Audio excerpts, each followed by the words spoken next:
Welcome back to Brew and Biz Chats, where we shine Espresso Spotlight on Aussie businesses owners who are creating with purpose, making an impact, and sharing real stories behind their brand. In today's episode, I'm joined by Jess, the founder of OMGF Dough, a business that's redefining playtime. OMGF Dough is a sensory play dough that's allergy safe, non-toxic, and designed for every child who can join in on the fun, even if they have food allergies or sensitivities. Because let's be real, sometimes kids do taste their own Play-Doh, and Jess has built something that turns that worry into reassurance. Beyond just being safe, OMGF Dough is all about inclusive play, creativity, and the magic of sensory learning. It's giving families peace of mind while giving kids the freedom to explore, imagine, and connect. Today, we'll be talking about Jess's journey into creating OMGF Dough, the challenges and the breakthroughs of bringing a product like this to life, and the meaningful impact safe sensory play can have on families. So grab your coffee, settle in, and let's dive straight into the conversation. So welcome, Jess. How's it going this morning? That's good. Thank you so much. What an introduction. Wow, I'm blushing. Well, I think that's the reason I invited you along today was really because I truly believe in your product and the background of what it's about. So let's dive in so everyone else can hear the background of your product. Yeah, sure. So I guess, can you share the story behind OMGF Dough? Yeah, so basically, I have two children with significant allergies as well as myself. I'm a celiac for 22 odd years. And basically, my youngest sort of approached that age of, the 12 months, 18 months where we started all the play groups, and every play group has, wheat-based play. It was, pastas, rices, Play-Dohs, everything that was wheat-based. And with a child with allergies, you just can't take part in those things. It's not worth the risk. It's not safe. It's not good for their health. So I decided to create OMGF to give people an option. So started very small scale, just selling on Marketplace, and decided to take the next step and create a website and go from there. Yep. So And I just love it because I think a lot of people who don't have those allergies may not understand it, and they just go to the sensory play groups and they just enjoy it. And those that have allergies, whether it's from wheat, gluten, eggs, dairy, yeah, parents have to be so much more aware. And you yourself who are celiac, I mean, I'm celiac for the last 20 years. I have that worry that my kids they've got the gene, but thankfully not yet, but you never know. Yeah. We all are very aware of those situations where I will not let my kids take a peanut butter sandwich to a place. Play centers can't have them, but to a playground, like a public playground. And I know that a lot of parents do, but for me, because I have that allergy side of me, I just really don't want to put that stress on any other child or parent if they can avoid it. Definitely. And so I just love that thought behind, you're a family where you've come up with a way to incorporate your allergies and what you've gone through and bring it into your business. Yeah. So it's a fantastic option. Sorry. That inclusion factor was the huge part behind it, is that, it's so hard to see your child or any child sitting out. So, and I mean, for us this time round with my youngest, one of her friends that she's met along the way, her mother is a celiac who has a very severe allergy to wheat and gluten. So she was the same. So it wasn't actually her child that was getting sick, it was the parent. So by sitting down and playing, any little traces that go home, she'd get sick from that, and it lasts days and days and days, and it just divides the whole playgroup, unfortunately. So yeah, so to be able to provide something that brings everybody together, that everybody can play with, that was the goal, and that was the main drive behind it. And really, there's no difference between what you're creating to what they will be used to playing with. It's just a slightly different material.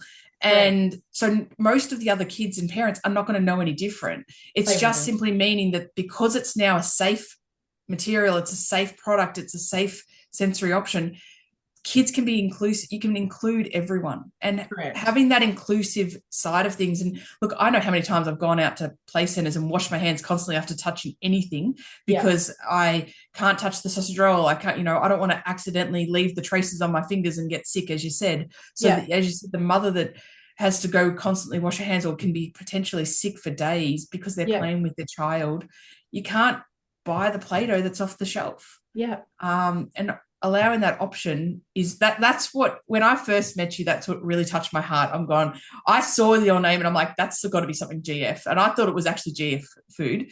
Yeah. And of course it was GF dough. And oh my God, the actual connection, I had to meet you to actually know what the story and the background was, because that was what the amazement was.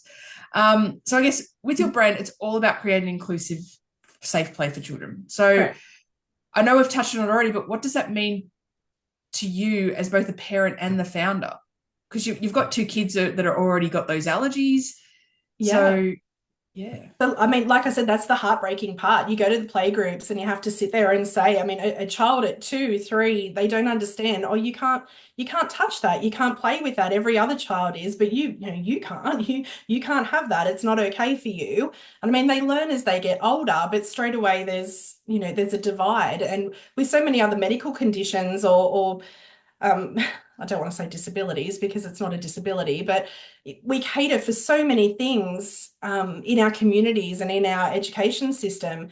But when it comes down to allergies like that, they just don't. It's like it's a little forgotten part that gets put aside. And even my eldest now coming into high school, we're following through all those little, the things that allergies bring, that inclusion side, it's just not there. So to be able to start it early, and have your child actually play with the others and be included in the play groups and with everything, not just the Play-Doh, because I mean, there's so many things on the market. Bubble solutions can have flour products in them, kinetic sands can have flour in them, slime. I mean, the list just goes on and on and on. It's unbelievable. So, to be able to provide something as a business owner, but as a parent that is, it's food grade ingredients, so it's safe for those who are mouthing or are at that stage where they, still putting things in their mouth and tasting everything. It's completely allergy safe. We source everything from completely certified businesses, gluten-free wholesalers in Queensland, like shout out to them. We put so much effort into making sure that it's food grade ingredients. We don't use any paints, dyes, chemicals, anything like that. There's so many others that cover everything in paint and sanitizers and lotions. Yeah.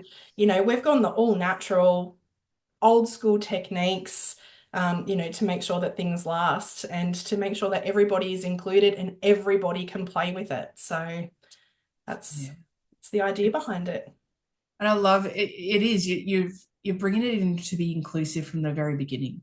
Yeah. Not having them feel like, I get, when they're going to school, when they're so that the kids might be old enough to kind of understand their allergies and that, and they've kind of been drilled into them. But to have that exclusion at the start is really tough, and you really want children to be included at all stages of life. And that's where it's having that from the very beginning is so nice to see. And I want to say inclusive. It's just really amazing. Like they really everyone needs to be included in everything. And we are really part of we want to be an inclusive society, and not exclude anyone. So the fact that this allows that inclusivity on everything, is really important. Sorry that. No, that's okay. I was just going to say, and as you touched on before too, most people that don't even have the allergies, they wouldn't even notice the difference. I mean, most people say that things like I mean, we always keep talking about the Play-Doh. There's lots of things that we provide, but the Play-Doh itself, I mean, it's so soft. I mean, a lot of your moon doughs and things like that people use, it's done with corn flour, which is gluten-free. So, a lot of those sort of favorite products that people always rave about, they're gluten-free anyway. So to be able to, it's super soft. You can mold with it. And they don't even know. They don't know the difference. So, it And makes no difference to. even things like the pasta, like when you turn around and say that there's obviously things outside of the dough where you might have the pasta that gets included into your sensory tables, like the Yep, even uncooked or cooked or whichever it is, that can easily be gluten-free without definitely. the worry then of a child eating that has that allergy. Yep, And I think a lot of people don't quite understand that whilst a lot of the allergies do come from them physically digesting things, yep, touching it and then putting your hand in your mouth later where it's already on your skin can correct. cause problems in itself. Yeah, Like they don't physically have to eat that pasta. that's They right. can just be simply eating the stuff the residue that's on their hands. And I think as parents, we all know how hard is it to actually get a child to wash their hands. Just about And, to say that. yes, you might wash your hands, but then they've got to crawl on the ground. And I get there could be things everywhere that there's germs that here and there, but for Yeah, those with allergies, it's really important to ensure that we can make that environment as safe as we can, but correct. also include them. Yeah, So I think yeah, that's a really important aspect of it. yeah, And I guess you've probably already touched on, but why do you believe part of your business is obviously clearly on sensory play? yeah. So how do you see that as important for a child's development? Oh, huge. Sensory play is so underrated. It's unbelievable. There's so many. I could go on this part for ages. There are Well, so we've many got all benefits. time. We've got as long, Yeah, as no, long no, as I you know. like. No, I'll make it quick. I'll make it quick. No, honestly, there are so many parts. Like fine motor skills, little scoops into cups, that's hand-eye coordination, that's, pincing, gripping, emotional regulation, which I know sounds so odd, but if you've ever sat there as an adult, even as an adult, and just played with the sensory rice and scoop it and pour it, and you can literally feel the calm. Like, and I know that sounds so odd, and people are probably going, yeah, whatever. But it's so true. Like, it's just the emotional regulation, language skills that come with it. And it's not just from children talk about what they're playing with. What do you see? What do you feel? What can you, what colors? There's so much conversation that comes with it as well. And then you can obviously add the learning aspects to it by, adding in your numbers, your colors, your instructional recipe cards, things like that that come with it as well. Oh my God, imaginative play. Like there's just so much that goes with sensory, and there's such huge developmental milestones that every child needs. So it's huge. It's not just Play-Doh, it's not just colored rice, it's not, it's all of those things in one. And the reality is the child doesn't know that they're learning those skills. It's not, we're going to sit down now and do your ABCs, or, they're things that are just learnt and picked up by just interacting with sensory play. Like it's just that to me is the beauty of it. It's not forced, it's just learnt by play. And that's the beauty of it. And it's the fun aspect around it. They're not even, as you said, they're not realizing they're learning. No. They're incorporating so many different skills that they're going to help them in the longer life. And Yep. I'd have to say, you mentioned about like an adult maybe sitting there going, "Oh, what's it so important?" and stuff. And I want to put this out there that going, if you're an adult who's ever walked along a beach with your bare feet, what are you feeling underneath you? You're Yep. feeling the sand underneath you and you're sinking into that. If you're walking along grass, what are you doing? Yep. It's making you calm. And Yep. if everyone says, "Oh, go outside and walk along a beach," or things like that, and you know what, that's exactly what sensory play can do for a child, is that Yep. it can bring calm into their atmosphere. It can help them learn. It can make them feel grounded. There's so many different values and I Yep. know touched on it where you said like adults might not understand sensory play in children, especially if they don't even necessarily have children yet. Yep. But that's where I think the importance of it is that think about it in your everyday life of what we do as adults. I can Yep. tell you, yeah, I love playing the squishy balls with those the sensory balls, and Yep. I sit there and even as you said, put your hand in rice and you play your hand through the rice when you're even washing it or something like that. Yeah. But Yep. the everyday things where you can literally say, I'm taking my shoes off and walking through the sand and walking through the water. Yep. I'm walking outside on the grass and just feeling that grass. And if any adults have never done that before, then go and do that today, Yep. because you will understand what we talk about, where children can really benefit from sensory play. Yep.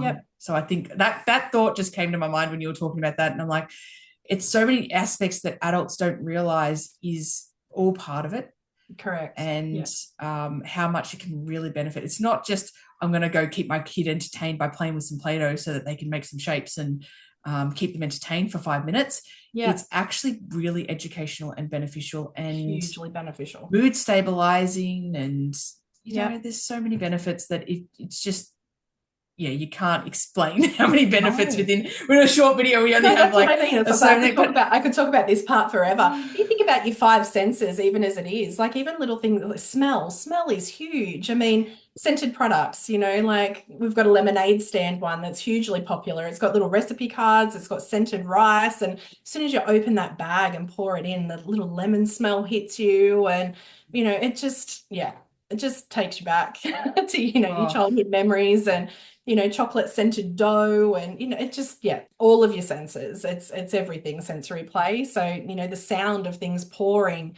different textures in your base mixes where, you might have your legumes, your pastas, your rice, as you're pouring it, they all make different sounds. They all have different feels. They all, and then you add the scent element to it as well. I mean, the only one that we're missing is taste because obviously we can't actually eat them. So yeah, but otherwise we're covering all of your senses and they're just so hugely important to, yeah, developmental yeah, milestones. It's just, yeah, phenomenal. So yeah. definitely. So obviously you've built this amazing brand. Can you let us know, I guess, what challenges you did face in developing this? Because I've spoken to you already, so I do know that there's been challenges along the way. Yeah. But for providing both the Play-Doh that's safe and engaging, what challenges have you faced along the way? So I've had two main challenges, to be honest. So I want to say legalities has been a really big one, to be honest. And I'm not going to name any organizations, but obviously we've got quite a few bodies that um, not dictate, but legislate, allergies, um, food safety laws, things like that. And I feel like honestly one of the hardest parts because I wanted to obviously make sure that by providing an allergy safe product, I had followed correct labeling requirements. I wanted to make sure that I had, covered all of my, anaphylactic requirements as far as, lab testing, everything. So being, and again, I don't want to name any of the organizations, but just being passed from one to the next to the next to the next to the next, that was an extremely frustrating part. Um, that yeah, that was quite hard to be honest. So once I finally got my answers, that was good. The other part I think is brand association. Sadly, people they hear gluten-free and they run. Unfortunately, sometimes things that are gluten-free or allergy-friendly can be associated with being an inferior product, perhaps, or oh, it's not for me. I don't have allergies. I don't need that. They don't even look at the product, even though it might be as I said, it's not just the allergy point. We don't use any dyes or paints or lotions or anything like that. It's traditional, coloring methods with food grade ingredients. So it's just a generally safer option for your children, taking away the allergy aspect. But as soon as they saw that gluten-free, that was it. So I really had to work out because obviously the allergen aspect was my huge driving force for starting the business and starting so that people could access it. But then there was that unfortunate negative connotation with gluten-free products. And I was losing, my audience before I had even had an opportunity to, promote anything or to, even get my name out there. So they're probably the two hardest things because I like to make sure things are done right. So the legality side of it, and then yeah, the negative connotations with the allergy. So while those people who need it, on the flip side, those that don't, it can be yeah, a very negative experience. So yeah, overcoming those were the two hardest things. Definitely. And you've even seen, like in Australia, our food labeling laws are very strict. We They have very are, strict testing. We have which is very strict. wonderful. I'll stress that It's it is wonderful, and it's great that they're in place, but it's getting those answers yeah, as a small business owner who is coming in new to it. Um, yeah, it's I'm someone who researches things. I don't consider myself to be, I don't struggle to find information, if I can word it that way. My past career, I've worked with legislation, so it's, but I found that part extremely difficult. It was very, very hard to find my feet. And then even our product being deemed as a food at one stage, oh, you need to have a nutritional panel. It's like, but it's not a food item. It's strictly not food. It's Play-Doh. You can't consume Play-Doh. Like that's not, mm, oh, but no, you must have a nutrition panel. It's like, well, no, that's not correct. So then you contact, the appropriate food authorities. And it's like, well, no, that's not a food. It's like, back I go. yeah. So yeah. Um, It can really be tough when they send you to different. They're passing the definitely, ball to someone else, asking back to go. definitely. Okay, go over here, and you no, hang on, go over here, and the fact that you've gotten through to navigate that, and Yeah, that you could potentially end up helping the next small business who wants to set up to yeah, get that through that navigation things, because it can be difficult for a small yeah, business, especially when it's like, well, you don't have the funds behind you to um, launch and do all these running around and do applications here and there. yeah, And that's why I do believe a lot of the visions that a lot of small businesses have can't get off the ground because there's so much legality, or it's so confusing as to which way to go, which is correct. why I love these types of interviews where you can at least give that pinpoint of going, hang on, it might be the next small business that wants to reach out to go, hang on, I'm about to do something similar with Yeah, XYZ. Can you help? Do you want to collaborate and work, yeah, and can you tell me what you did to get through these things, just a quick list, and vice versa. Like, I'm here to help as many small businesses as it can, because really getting those visions off the ground, small businesses is what's going to build all of our exposure to so many different things in life and definitely. inventions and what we're doing. Whereas Yeah. if we leave it too much to the bigger corporations who do have they're going to close off the market to a lot Yeah. of things. So Well, the I reality think is small business is one person, and you're expected to do and know everything. mhm, As you said, funds are tight, but you do everything from your product creation to your actual manufacture of your product, your branding, your social media, your content creating, your bookkeeping, everything, absolutely everything. And it's one person who does all of it. Whereas those bigger corporations, they literally have multiple people that take on a very specific role. And so I think, like you said, small business, we have to band together. It takes a community, it takes a tribe, and we can help each other out and take on those bigger corporations. that's exactly it. It's one of those things about very much honing in on the collaborating with other businesses is really important when it comes to small business, because Mm, if you can build off each other's learnings, I mean, the bigger entities and the bigger, the multimillionaires are already doing it. That's how they do that. yeah, But yeah, whereas us smaller ones, we kind of feel like we need to do it on our own, but that's not the case. If yeah, we can collaborate with each other and bounce ideas off each other and really work together, then we yeah, can build many businesses off correct. the ground rather Yeah, than just trying to do it all on our own. So yeah, definitely whilst you've touched on the fact that, yeah, you've got to bounce around different ideas, you now know which way to go about that. yeah, And you might have people reaching out to just get your own advice where you've benefited from knowing that knowledge now and yeah, how to work through those challenges. So yeah. definitely someone to come to when you need to get the things off the ground, especially within Australia and the legislation around the Australian side of things, at least. Yeah. So yeah, all right. Moving on. We'll try to get. I'll get through these questions at some Have to point, but I just love having the chat. Really. zoom through. So I guess you've already touched on this a lot already, but I just want to ask the question again: can you share a story where OMGF Dough really made a difference for a family or a child with allergies? May not even be your Yeah. own, or it may be your own, but I'd love to hear some stories that you found from your own clients. Yeah. I've actually got two families. These are the ones that hit the most. So kids that were already slightly older, so sort of hitting towards that 2, 3 mark, and they're anaphylactic to wheat.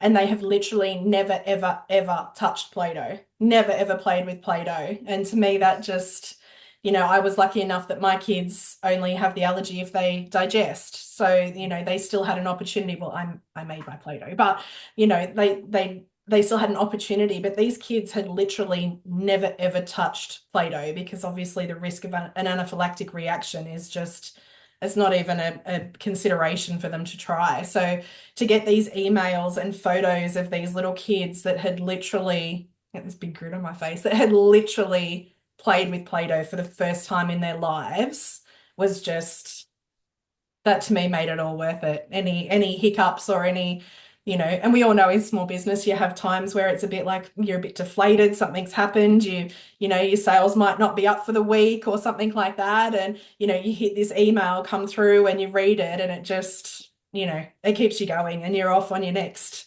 I can do this, and off you go again sort of thing. So I think they're the two biggest ones. I've got two in particular that I can think of, and yeah, they were both anaphylactic and their children had never ever experienced, played with, touched Play-Doh. So for them to, to be able to experience that, it's why I did it. It's why that's the whole. That shows what your purpose is. You have stuck to the purpose. You have challenging times. Yeah. But the vision of your business and the purpose of what it came to light in that moment.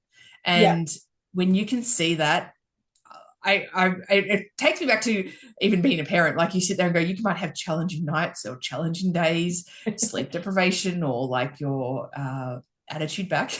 But when they give you a hug, or when they come and really appreciate you, or something happens, or you see that achievement, whatever happened, those 10 steps of difficulty, that made it worth it. It's all gone, and that's it. And it's exactly when you align that with the small business. You go through your challenges, you will go through your ups and downs, and it's making sure that you have some sort of support to obviously get you through that time. But then to see that client interact with their kid with something that they've never done before, and bringing your vision to light of exactly the purpose.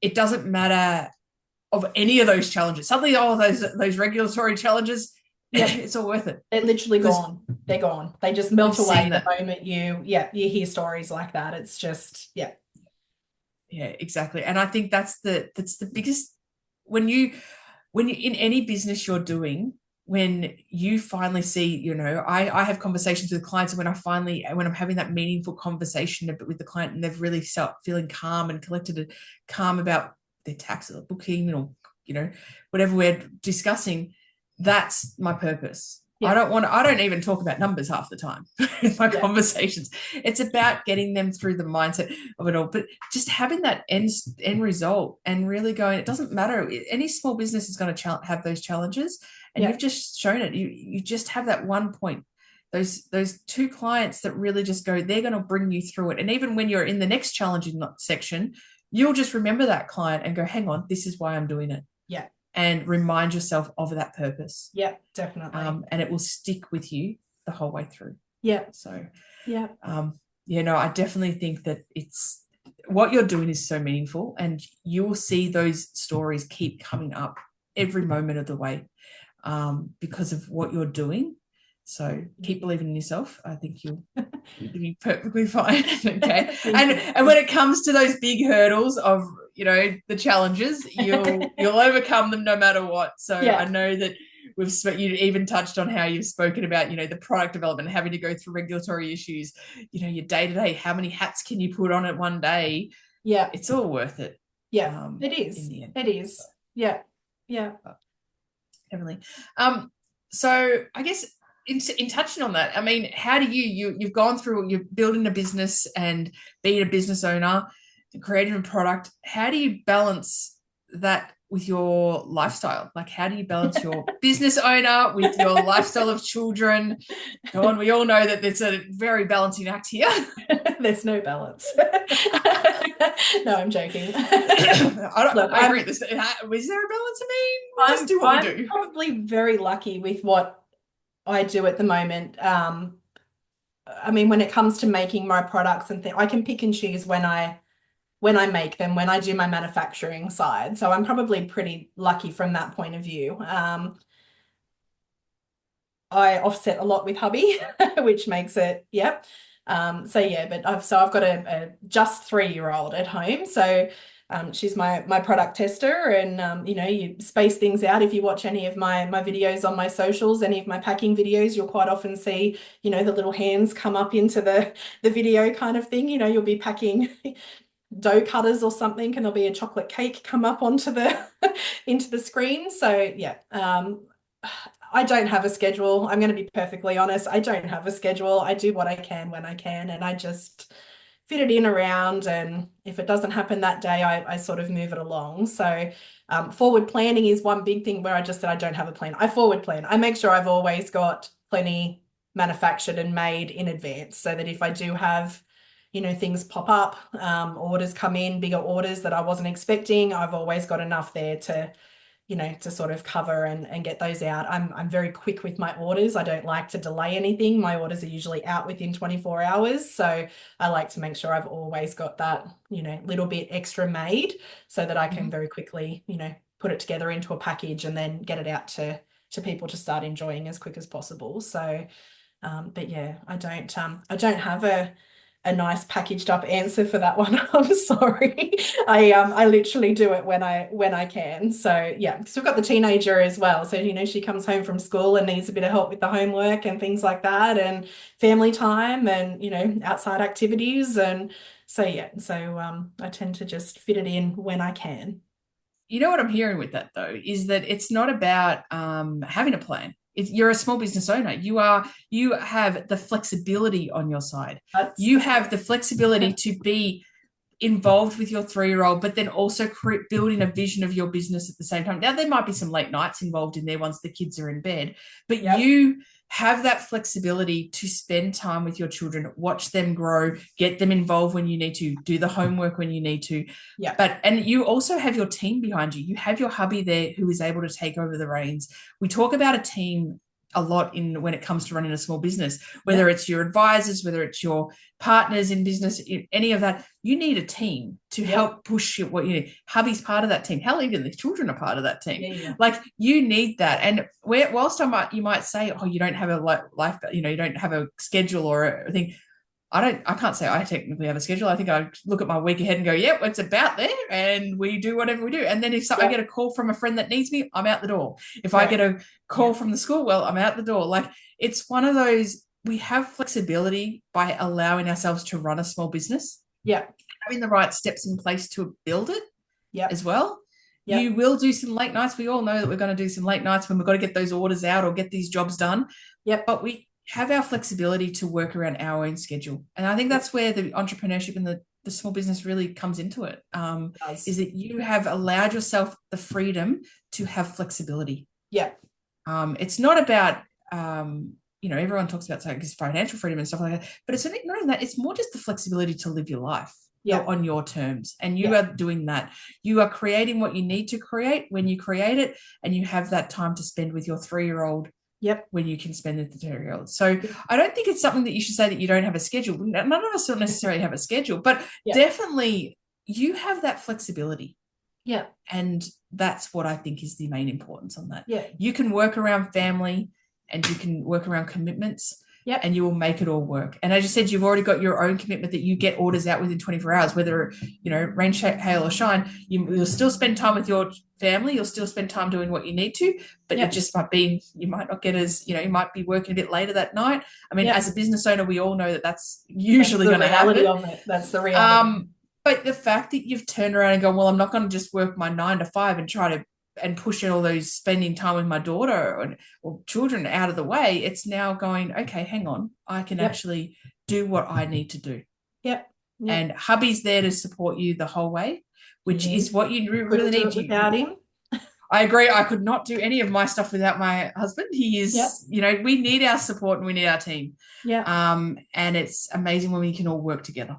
Yeah. So I think whilst you might say you don't have a schedule, I think it's called simply flexibility. Flexibility. What we're doing. Yep. Perfect way to describe it. Yeah. So no, definitely. I think it's fantastic. And the way that you've built everything now, I reckon the future of what OMG Dough is looking really amazing. So I guess tell us, where do you see your business growing over the next few years? Oh, that's a bit of a tough one. Got a couple of things in the works. So obviously, predominantly up until now, I've been more sort of online based. So we create the packages and we sell them Australia wide.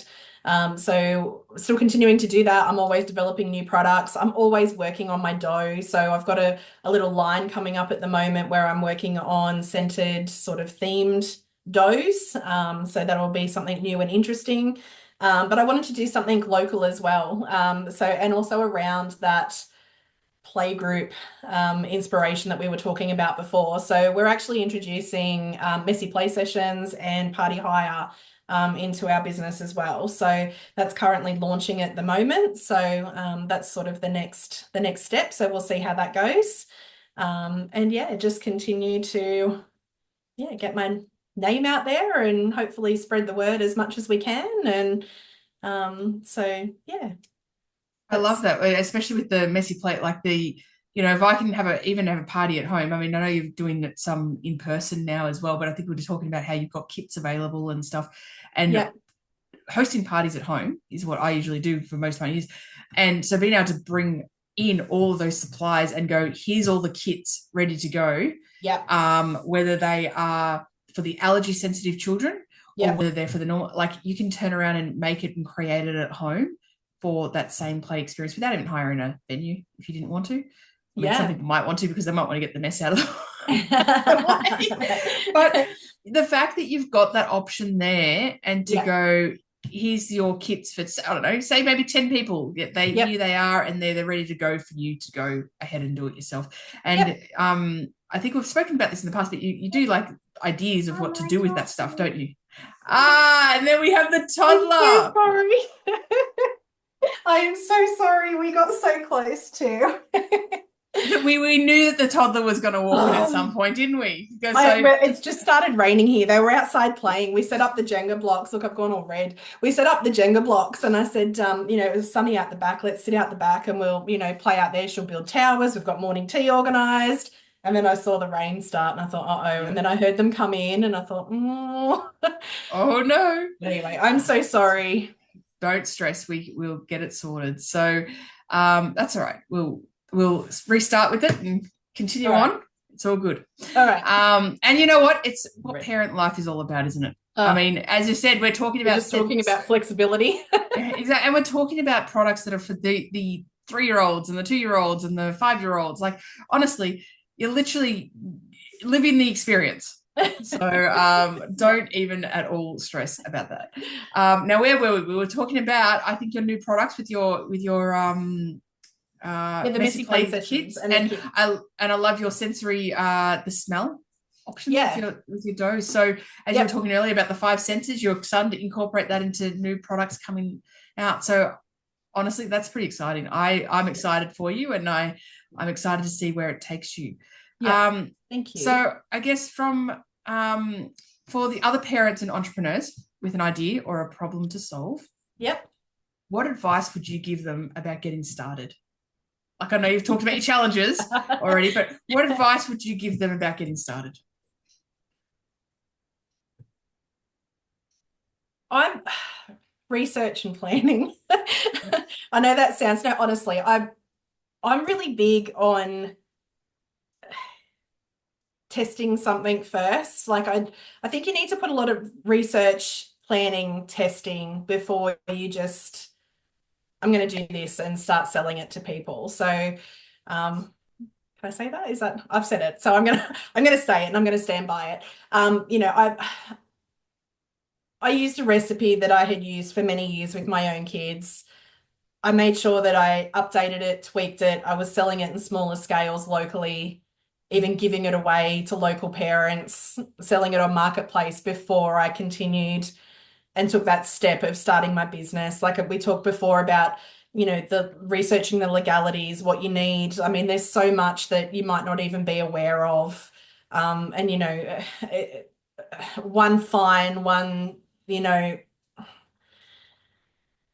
wrong step that of, for me, for example, of advertising something as being wheat-free without being lab tested, without being certified, without labeling correctly. I mean, it could completely shut me down and my dream would be over before it had even begun. So I think that's my biggest advice to someone who wants to start something out. Research it first, test your product, and then follow your dream is always the big one. And I know that sounds so cliche, but you can do it, believe in yourself, and yeah, make it happen. And all of those we talked before about, the challenging times will be overcome by those positive stories that you get in the end. But I think my biggest advice is research, plan, and test before taking that step.